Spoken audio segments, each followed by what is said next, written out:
जय अंबे, जय श्री महाकाल, जय महाराष्ट्र. खरं तर व्हिडिओ बनवायचा मुद्दा हा तुम्हाला आवडेल सुद्धा आणि तुम्हाला खटकेल सुद्धा, की आयुष्यामध्ये जीवन जगत असताना एखाद्याला एखादी विशिष्ट गोष्ट करण्याची सवय असेल, ती गोष्ट केल्याने त्याला कुठंतरी आनंद भेटत असेल, तर ती गोष्ट त्याने करावी का? तर याचं उत्तर आहे हो, बिनधास्तपणे ती गोष्ट त्याने करावी. तर तुम्ही म्हणत असाल तर मी हा असं का बरं बोलत आहे?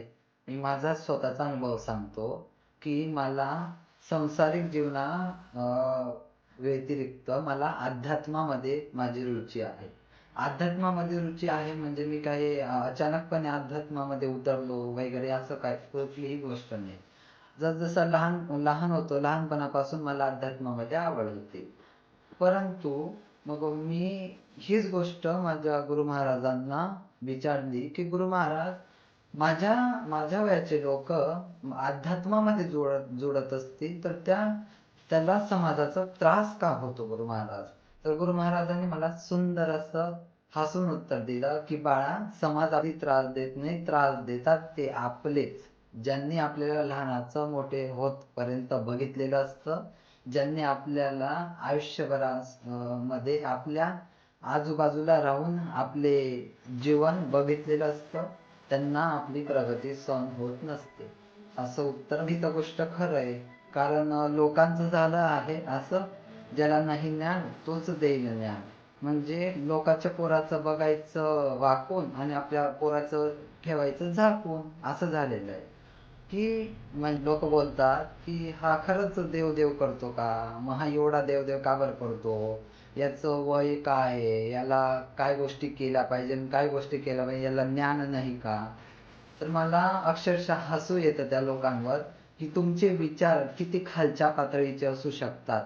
आणि खरंच वाटत असेल समोरच्या बद्दल, तर समोरच्याला विचारा, की तू एवढं देव का करतो? तुला एवढं काय गरज आली देव करायची? अक्षरशः म्हणजे बोलायला गेलं तर बोलायला असे बोलतात, की म्हणजे हा देवच करणार आहे का? हा संन्यासी होऊन जाणार आहे का? हा लग्न नाही करणार का? हा पार असं सवळं बिवळं घालून मंदिरामध्ये प्रवेश करतो. अरे खाली आहे. तुमचे विचार किती शून्य आहे, की तुम्हाला देव समजत नाही. आणि मेन म्हणजे काय असतं ना, ज्याचं त्याचं आयुष्य ज्याने त्याने ज्याच्या त्याच्या पद्धतीने जगू द्यावं. आपण कोणच नाही ज्याच्या त्याच्या आयुष्यामध्ये इंटरफेअर करणारे. जर समोरच्या व्यक्तीने तुमच्या आयुष्यामध्ये इंटरफेअर करायला म्हटलं, तर तुम्हाला त्या गोष्टी पचणार नाही. तर आम्हाला बी कोणत्या गोष्टी कानाला ऐकू येतात, पण विषय असा असतो, मान मर्यादा या ठेवतो मी, आणि कानाने ऐकतो आणि तोंडाने फक्त गप्प बघून राहतो. पण एक विनंती करतो, माझं डोक्यातून सुटलं तर तुमचा अपमान माझ्या तोंडातून झाला, तर त्या दिवस तुम्ही पश्चाताप मानून घेऊ नका. कृपया. जय अंबे, जय श्री